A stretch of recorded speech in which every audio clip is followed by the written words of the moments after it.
Amina. Mais écoute Claudie, merci, parce que c'est une excellente transition au point que j'allais vous faire, Monsieur le Président. Moi, je suis marocaine. Peut-être, Amina, que tu te présentes. C'est ce que j'allais faire. Ah, d'accord, pardon. Moi, Alors, on me dit le temps, moi, le je temps, m'appelle le temps. Amina, je suis marocaine, africaine, issue pur produit.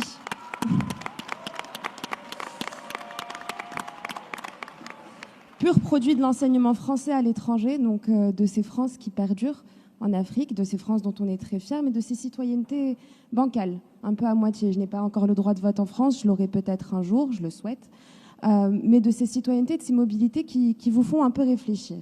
Et moi, Monsieur le Président, j'avais envie de vous interpeller sur une question très simple. Il y a les migrations, certes, mais il y a aussi les mobilités et ce qui les constitue. Et les mobilités, c'est aussi de l'argent, des capitaux, des flux économiques concrets. Et par là, j'entends les transferts de fonds des diasporas, qui constituent une gigantesque manne financière, des fois 2 à 3 fois supérieure à l'aide au développement. Ces transferts continuent de faire l'objet de commissions étouffantes par le secteur privé, qui peuvent aller jusqu'à 9% pour l'Afrique subsaharienne et qui ont été complètement trustés par ce secteur. Et sinon, ces transferts s'enterrent dans des réseaux informels qui ne sont ni sûrs, ni garants d'une reconnaissance concrète de l'activité économique de ces diasporas.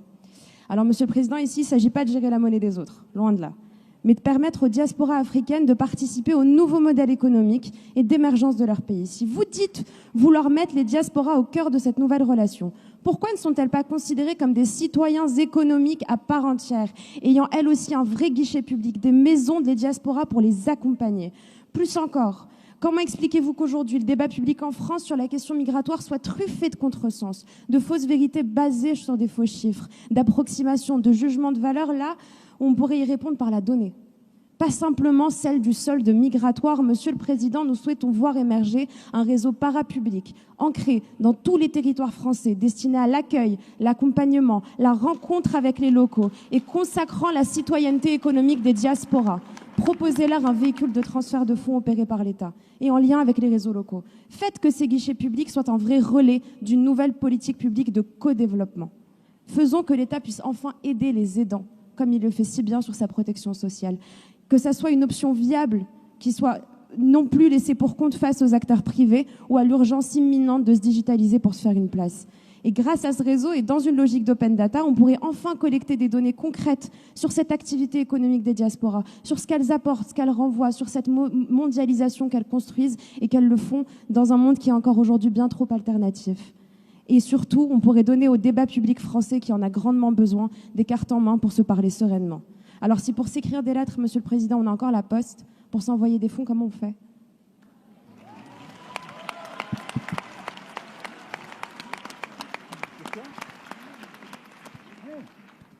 Alors, plusieurs points. D'abord, je partage totalement ce que vous avez dit. Peut-être pour rétablir quelques vérités sur les migrations, il ne faut jamais oublier que l'Afrique est un continent de migration permanente et que l'essentiel des migrations sont intra-africaines et elles sont beaucoup plus d'est en ouest et du centre du nord vers le sud qu'autre chose. Donc quand on regarde les mouvements et qu'on dézoome, si je puis dire, c'est faux de penser que tout vient vers le nord, toute petite part. Deuxième point, on est tous hypocrites sur le sujet des migrations. Le débat, il faut qu'on arrive à pas simplement l'apaiser, mais moi j'aime bien votre approche par les chiffres, c'est ce que j'ai tenté de faire aussi en disant qu'il faut qu'on ait un débat chaque année sur des chiffres objectivés, mais il y a plusieurs natures de migration. Il y a des migrations subies et des migrations choisies, vraie différence. Il y a des visas qu'on donne parce qu'on choisit, pour développer son entreprise, on a envie d'aller dans tel ou tel pays, des deux côtés, pour des raisons politiques, pour des raisons universitaires. Et il y a de la migration subie pour des raisons économiques, on n'arrive plus à vivre, et pour des raisons climatiques, et ça existe aujourd'hui, la région du lac Tchad en est un exemple cruel, et pour des raisons politico-militaires, parce qu'on subit la guerre. Et là, c'est l'asile. Tant qu'on mélange tous ces chiffres-là, on essaie de traiter avec des instruments qui sont très différents et des réalités de vie, des choses qu'il ne faut absolument pas mélanger.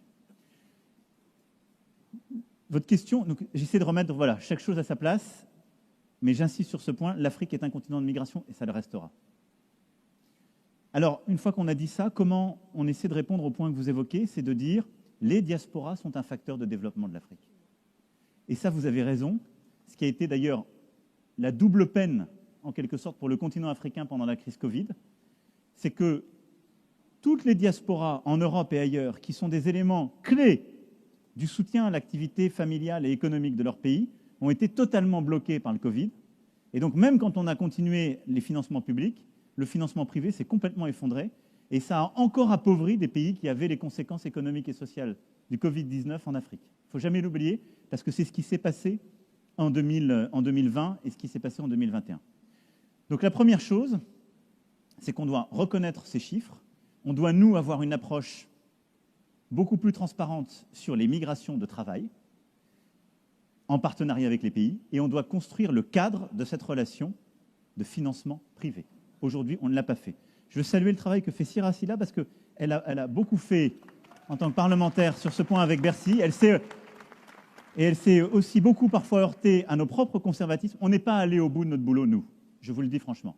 Et donc, les chiffres que vous avez rappelés tout à l'heure sont vrais.